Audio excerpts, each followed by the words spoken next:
Reading through the Bible, Leviticus 25. The Lord said to Moses on Mount Sinai, "Speak to the Israelites and say to them, when you enter the land I am going to give you, the land itself must observe a Sabbath to the Lord. For 6 years sow your fields, and for 6 years prune your vineyards and gather their crops. But in the 7th year the land is to have a Sabbath of rest, a Sabbath to the Lord. Do not sow your fields or prune your vineyards.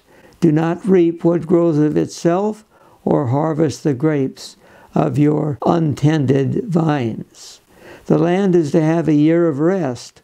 Whatever the land yields during the Sabbath year will be food for you, for yourself, your manservant and maidservant, and the hired worker and temporary resident who live among you, as well as for your livestock and the wild animals in your land.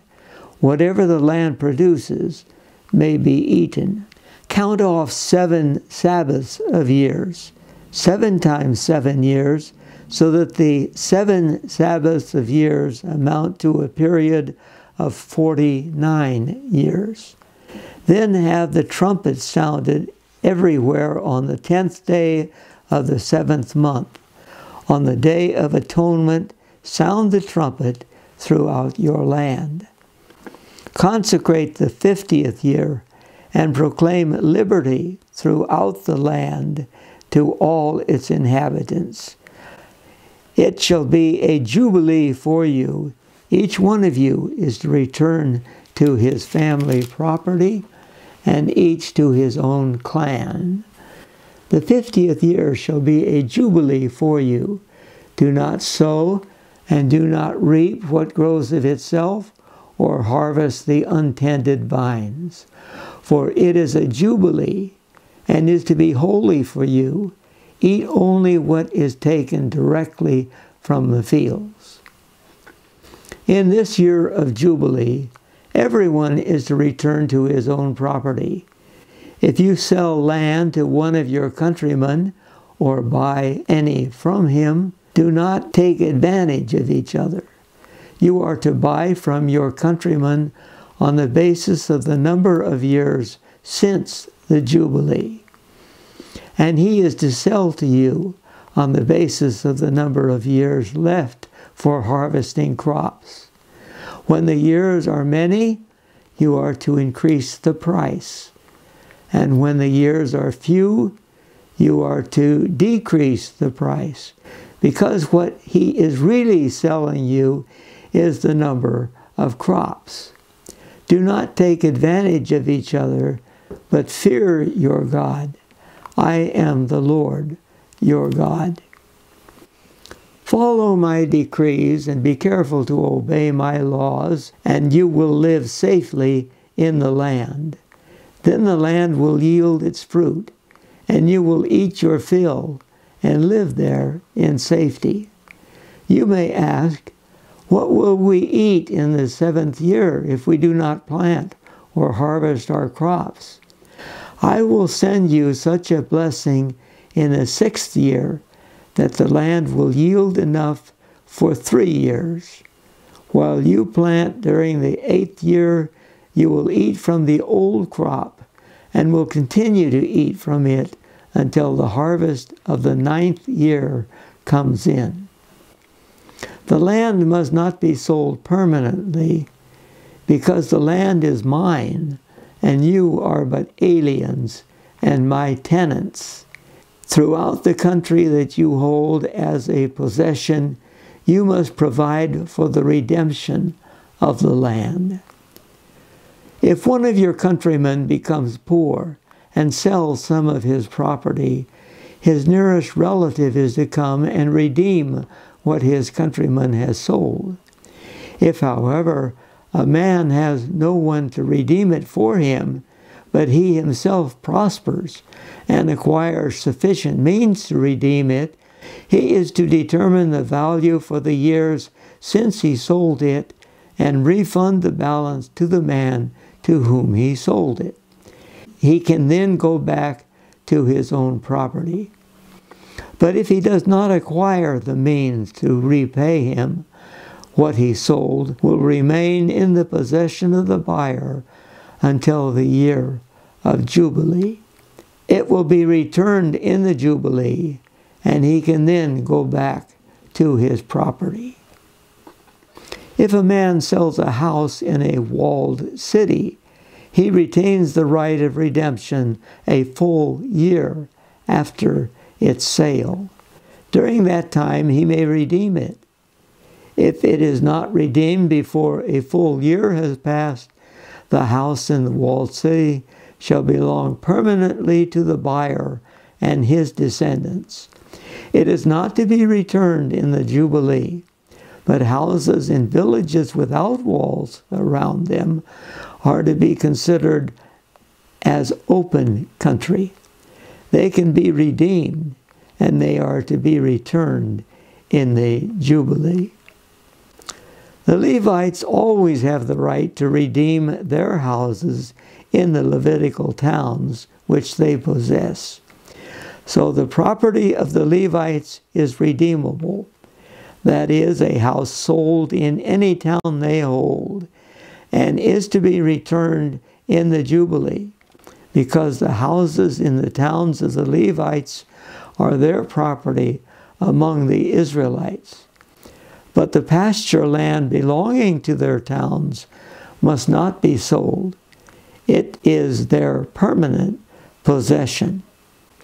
If one of your countrymen becomes poor and is unable to support himself among you, help him as you would an alien or a temporary resident, so he can continue to live among you. Do not take interest of any kind from him, but fear your God, so that your countrymen may continue to live among you. You must not lend him money at interest or sell him food at a profit. I am the Lord your God who brought you out of Egypt to give you the land of Canaan and to be your God.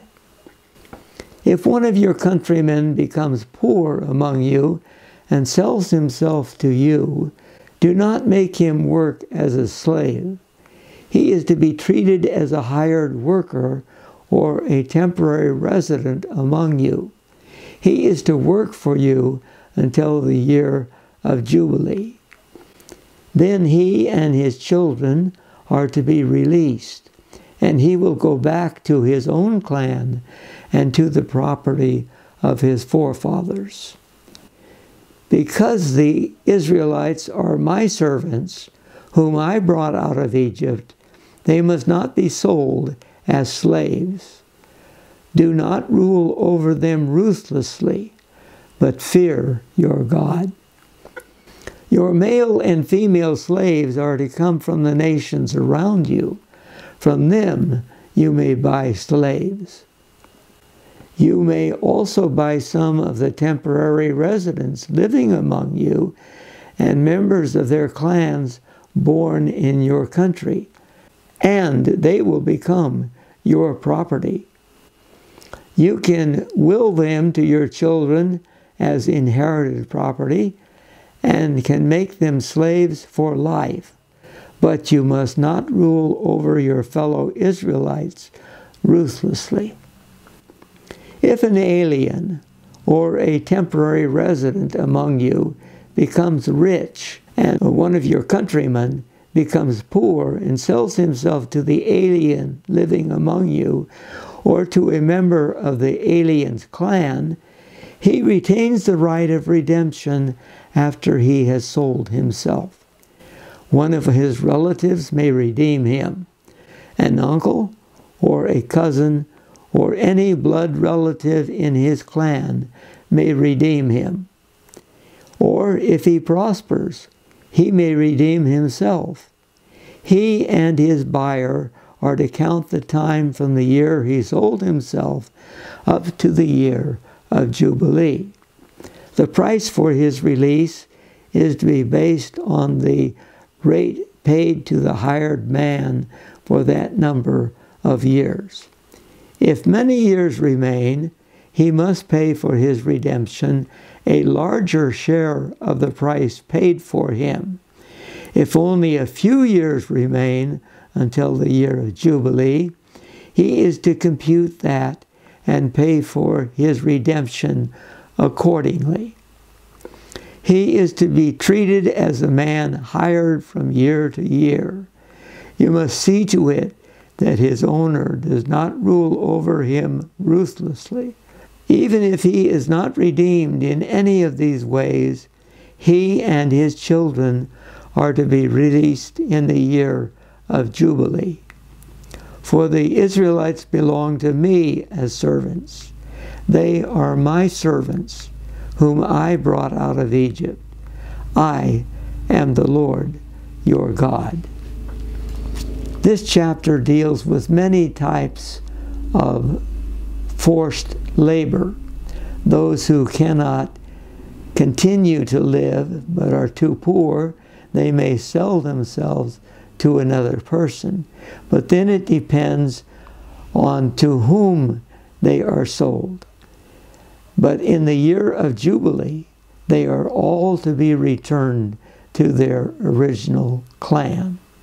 Now, if you buy a foreigner or an alien living among you, they can become a permanent slave. It also tells us that the houses of Levites are different from others. If a man sells a house in a walled town, he can redeem it for 1 year, and then it passes to the buyer. But the houses in a Levite town can be redeemed at any time by the Levites. The pasture land of the Levites cannot be sold at all. It is permanent, and it really belongs to God. And these are supposed to be kept and observed throughout their years.